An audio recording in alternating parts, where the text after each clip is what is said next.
Good morning, channel friends. Today's restyling will be a great help to you as I see people who are often trying to start saving furniture from small projects and also from mirrors. And this is a mirror that usually causes trouble. It's a mirror with a wooden base, it has a lovely, pleasant shape, and it fits perfectly in both modern and classic settings. But underneath, besides the wooden core, there's also filler and a gold finish, which we don't exactly know what it is made of. I'll give you 2 tips right away. It's not real gold leaf, even though sometimes it might deceive you. As you can see, here you can spot the spaces of the gold leaf sheet.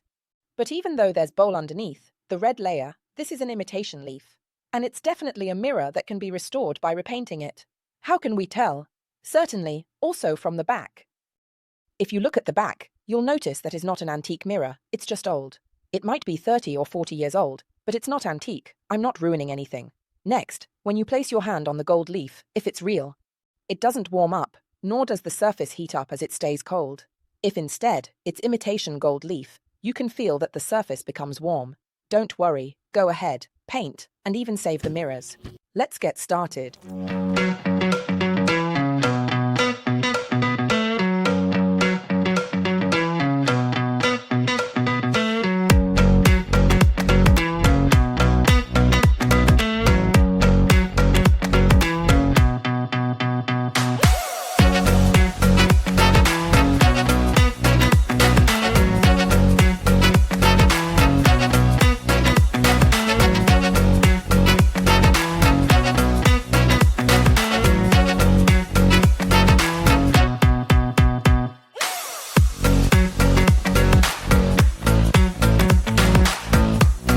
Let's begin properly.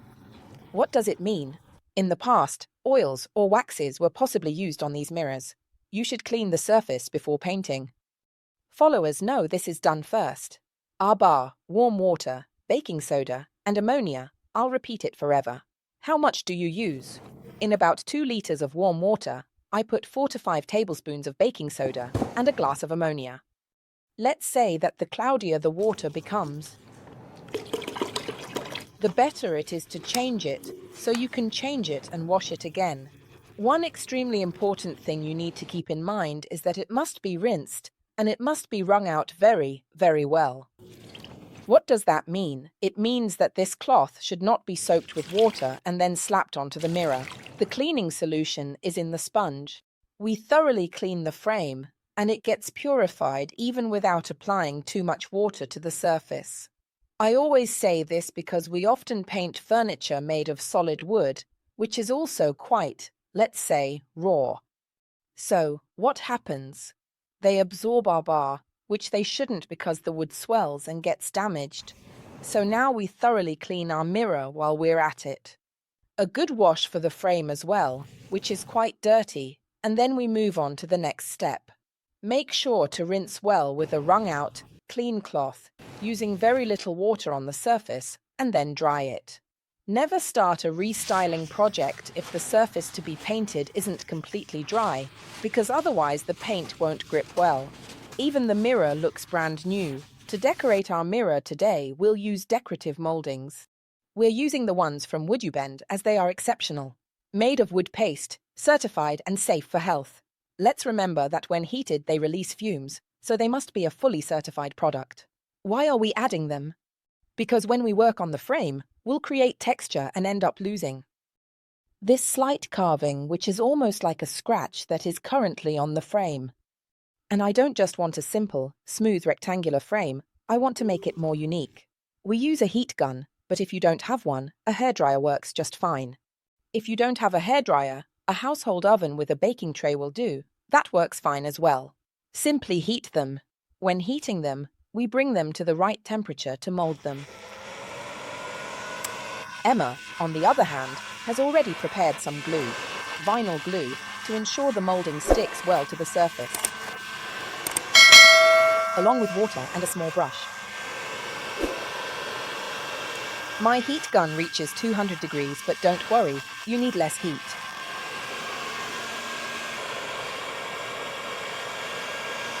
This is what happens to a moulding when it gets heated. Here, it's thinner and bends, while here, it's thicker and doesn't bend. That means it's not quite ready yet.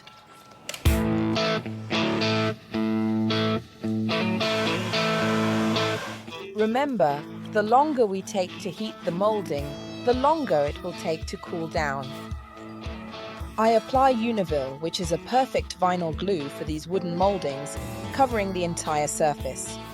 You might be thinking, Elisa, won't all this glue seep out and make a mess? No, because I'll show you how to make the moulding adhere without getting glue everywhere. I choose my shape. I want the curl downward. This is the center. I place it here and make sure it adheres well. I check that it is perfectly centered and properly aligned. If I happen to get any glue on the surface, I just need to have a small cup and a brush with a bit of water nearby. And I can wipe everything off like this. As long as the glue is still wet, it can be removed, and of course, it won't stain because it has no color. It's important to understand that right now the surface is flat, so it's perfectly fine for the moulding to adhere in this way. But if, for example, you have a round box or the edge of a small table, the moulding will bend, becoming soft and flexible, and it will also help hide many cracks. Often, having a moulding is very important. Let's dry it.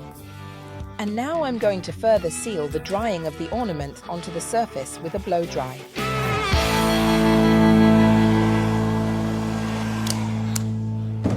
If you happen to have very large or heavy mouldings and struggle to make them adhere, take note. Remember that you can also use small nails. We often use mouldings to create paneling or borders, and I usually use my nail gun, which is truly amazing because you can't see where the nail is. Once you start painting, you won't notice a thing. Why am I doing this? Because it looks really bad to see a moulding slightly lifted from the frame. It would be obvious that the ornament was applied later. And we don't want that. We want it to look like it was always there, so we continue. Before starting to paint, the frame needs to be protected, and you do that with masking tape. Because today I really can't do everything I should. As Franco always says, you need to do a proper job. Meaning removing the entire mirror and everything. But today there's no time. So, Franco, don't hold it against me, but I'm going with the old masking tape method. If you're as lucky as I am today, you'll have a slight gap between the mirror and the frame, a small recess. Great, make use of it. Carefully slide the masking tape right underneath, because this will help prevent dirtying the mirror. Also, remember that if it does get dirty, it's not a big deal. Our paint won't damage it. You can clean it afterwards with a cutter or a sponge. There we go. I try to insert it properly underneath using the spatula to make it nice and precise. I cut it. And now I'll continue on the other side. I'm starting to prepare the magic potion to color this mirror. I play it smart. Since the surface is so damaged, I had to take a different approach if I wanted to make it smooth. I should have used Materic Cream, which is a smooth filler. I would have leveled everything out, let it dry, then sand it down, touch it up, and I would have painted. But today, I want to make it textured and very unique, and I'm using Terra Magica. It's a slightly sandy powder, definitely very textured. I've already used a good part of the product, but this will be enough. According to the instructions on the jar, we need to add a bit of protective coating. I do it by eye, but you can go ahead and read the instructions, and a bit of water. I add very little water because I also want to mix in a tiny drop of color. And I can do that without any problem. If I add a bit of color, it gets slightly tinted, becoming delicately colored and also a little creamier. Like this, with the color you prefer. Now I'm adding a bit of Rocher. Obviously little by little, and if needed, I'll add more water. Remember, I make this mix to create the perfect textured paste, but you can also just use water and protective coating. However, the protective coating is essential because it provides the right adhesion, allowing my textured paste made with Terra Magica to stick even to such a glossy surface. Emma, will you help me? Because now we need to be a bit quick. You have about half an hour to use this beautiful, creamy mixture with Terra Magica. You see it has already thickened. Now, I apply some along the surface and then, of course, I shape it as needed. I'm also using the brush. Obviously, it will be up to me to decide how much to thicken some areas more than others. Here, for example, I'm starting to dab it, but soon I'll also use a spatula. As it dries and sets, I'll spread it out even better with the spatula to make it flatter. These ridges will be fixed later. One thing we absolutely need to do today is to hide the spots where the base has slightly chipped off. And this way, I managed to do it. You see, with just one stroke, I've already gone over it. Not only have I created a textured base on the mirror, but I've also dabbed, painted, and made a nice primary base. Now I'll continue over the entire mirror. Emma, will you help me too? I'll place it here. Let's keep doing this work, and soon, when it starts to set and dry, with the second spatula, we'll then gently smooth it out.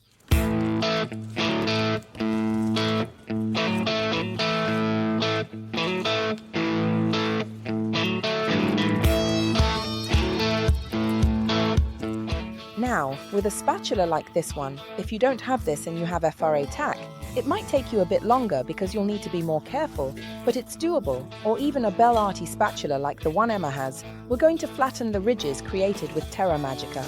And how do you do it? Like this, as you gently press down.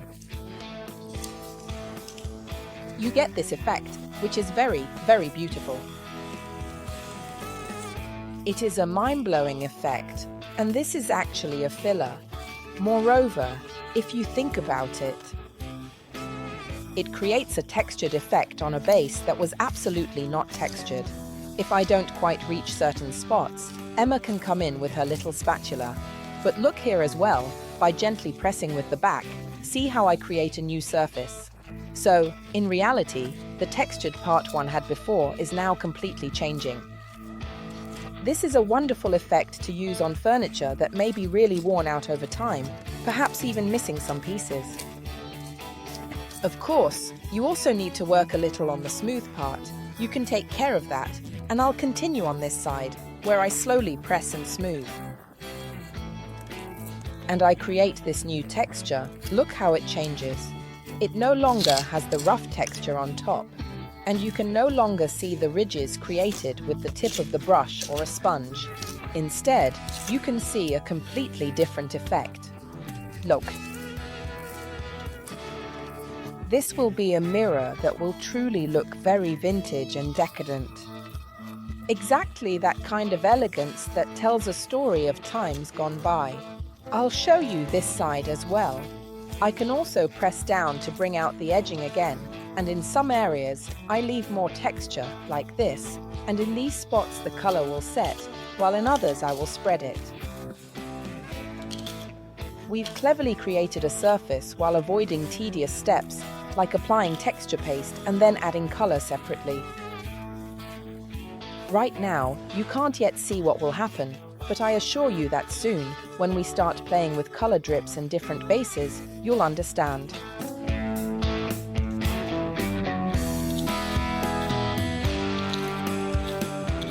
Before doing anything, before coloring or anything else, it's best to set Terra Magica. I set it using the same protective coating that I previously added to the Terra Magica to help it adhere. It's an excellent method to ensure peace of mind when doing washes, coloring, and patiners. But first, I want to show you what has happened by speeding up the drying process with some hairdryers.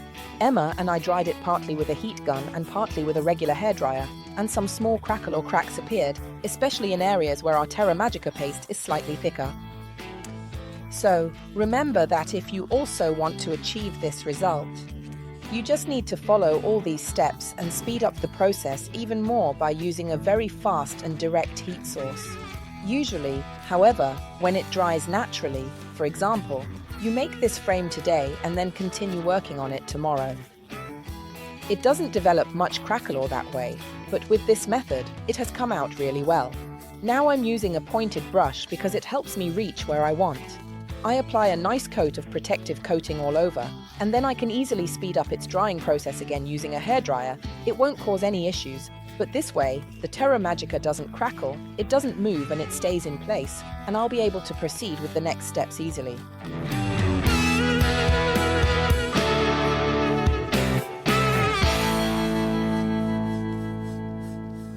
Before starting the final step, which is the most fun to me, to reveal holes, cracks, and antique effects, we need to apply a base coat of color. I used the same color as before, the one I mixed with Terra Magica for creaminess, Rocher. I chose a medium shade for variation. Then, I'll use these colors to blend the frame. I always use a pointed brush, the same one as before, and I calmly spread the color all over in a very light and delicate way. You can see that now. Terra Magica is completely sealed. We can also dab certain areas to help the paint penetrate even better. And if there were any areas that still looked a bit golden, now with this coat of paint, we're going to cover everything up. So now I have a nice textured surface with no more damage, no more holes nor patches where parts of the frame have come off over time. I now have a unified base, perfect for the next step.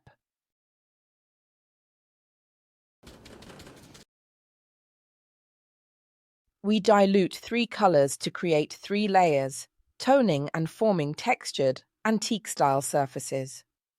How? A little Corteccia.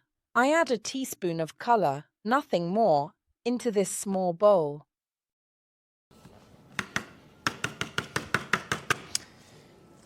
A bit of Lucky Forest.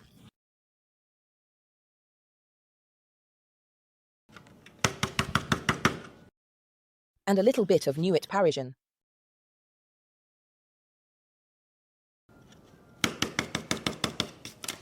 I add water to all 3, quite a lot of water, because I need to turn these 3 colors into washes. Definitely 100%. Then you can also decide whether you want it more liquid or more fluid. I usually make this decision based on whether the piece of furniture is like this one, a mirror placed horizontally, or a vertical surface like a wall or a wardrobe. So, based on this factor, it's important to determine how much the paint should be diluted. I do the same with the other 2 as well. As you can see, I always deliberately go by eye and never weigh anything, because I really want you, when doing things at home on your own, not to be afraid of having to measure paints precisely. Magic paint always turns out well anyway. I'll leave this here and mix the Corteccia again. Now I start with the darkest shade because I begin with the shadow, the dirt that is actually underneath. So I start with the Nuit Parisienne. I take the black and carefully apply my first antiquing layer. If you pay attention to what is about to happen right now, it's truly beautiful, because the black initially settles into the lower part.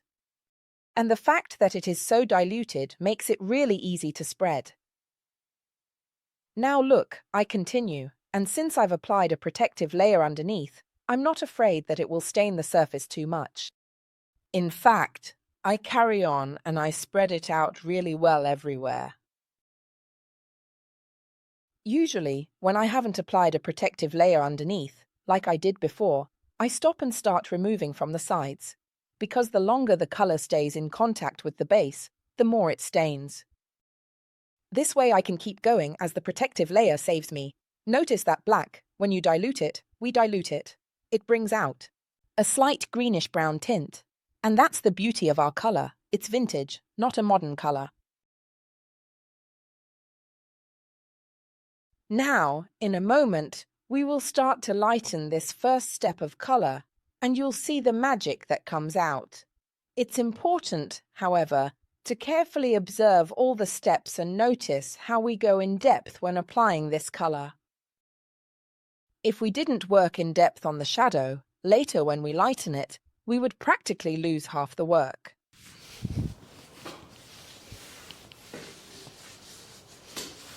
Let's start removing the excess. Keep a microfiber cloth and some paper nearby.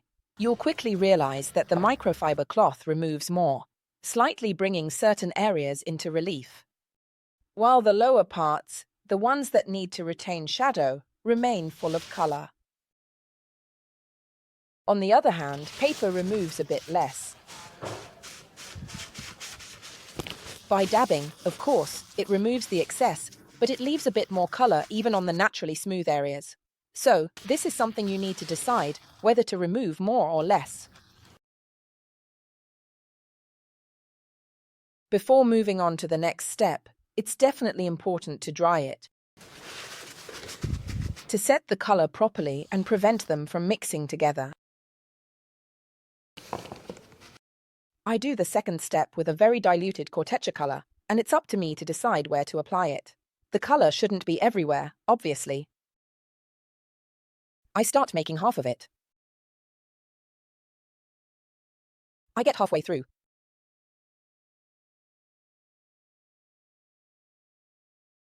And now, with a sea sponge, I do this. I need to take advantage of the fact that the color is still wet because I'll be removing some excess with the other sponge.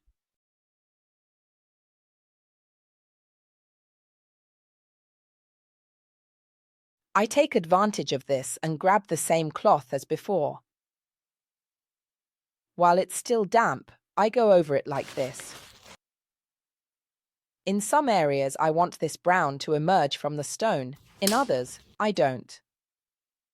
So I massage it this way, working the surface as needed to create the effect I want. In areas, the black shows more. In others, the brown shows more. Be careful, as it dries, it will change again. This step can also be repeated. After drying, if there's not enough and I want more oxidation, I redo that with brown. Now I also go over the moulding because it's very beautiful. It will be interesting to see how the tone comes out. Antiquing some areas more than others. Same step as before. Sponge.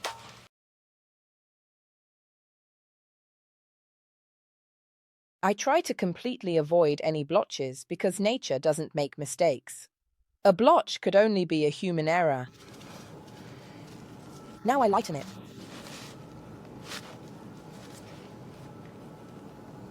Just a little when, where, and how I need to.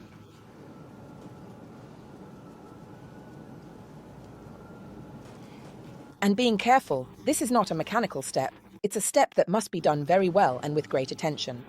When you reach the middle of the surface, stop and look back while the paint is still wet. See if it's enough, if it needs emphasis or redo, as this step needs understanding. Working with Corteccia, I saw I needed a different brown shade to achieve my vision.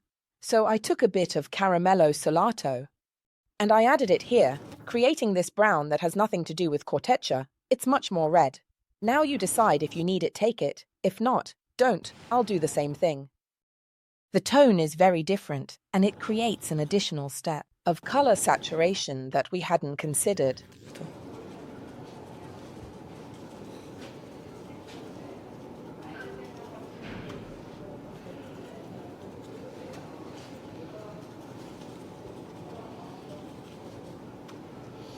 Now I go everywhere and do the same work as before with the sponge, trying to find the right shade.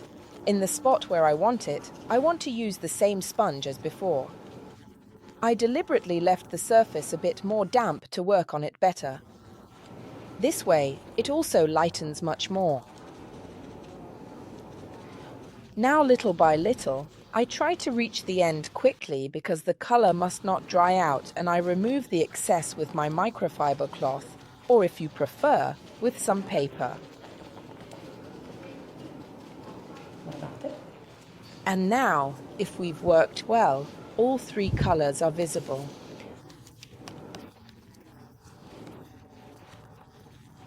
You can see the black, the Corteccia brown, and now you can also see the other brown, Caramello Salato. Look, in this spot all three are visible. These are very beautiful shades that only nature knows to create. Look how beautiful they are. It's key to be skilled at removing the right and avoid covering colors. Inside our lucky forest, if you want to add another trick, you can also put in a bit of brown.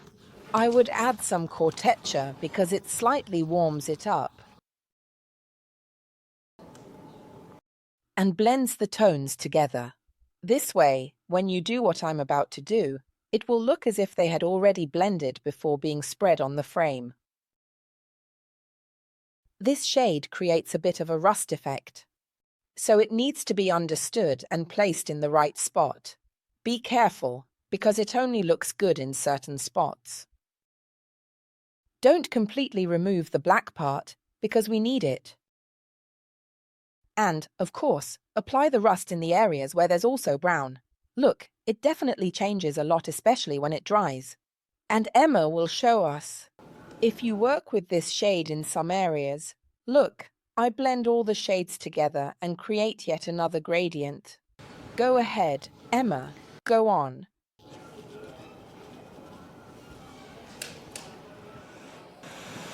When it dries, it oxidizes and creates a truly perfect rust effect. It looks as if the metal has rusted instantly. I know these are fine details, and you might be thinking, Elisa, is all this work really necessary? All of this layering of colors and shades, is it really necessary?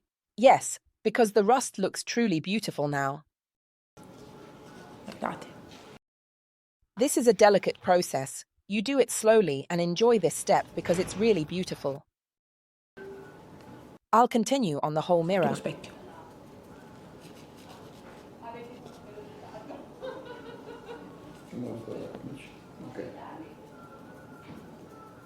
I use a very unloaded brush and Rocher, the color I applied earlier, as the base. And now I'm going to do a delicate dry brush, because if I skip this step, I won't bring out all the other tones. So, just a tiny bit of color, very little, almost nothing, well unloaded. I unload it even more, so that the brush is really just lightly dusted with color. And now I proceed with this very delicate work. It really seems like a pointless step, but I can assure you that if you look closely and from a distance in a moment, it changes completely. Look over here as well, we add a slight touch of light. By adding a bit more color, look, everything takes shape. All the tones we've applied so far. And now I carry on.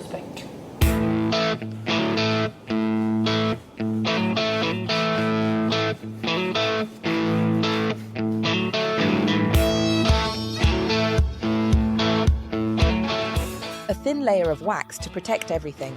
Make sure to go deep enough when you dust it over the years, it always remains beautiful and perfect. Just like it is right now. With the wax, with the protective layer in general, all the layers we've applied so far come to the surface, because it enhances the colors. While I finish applying the wax everywhere, Emma starts cutting our paper tape with a cutter. This step is very important because it prevents us from removing some Terra Magica that is connected to the mirror. And we don't want to see some golden parts, so it must be done with great delicacy.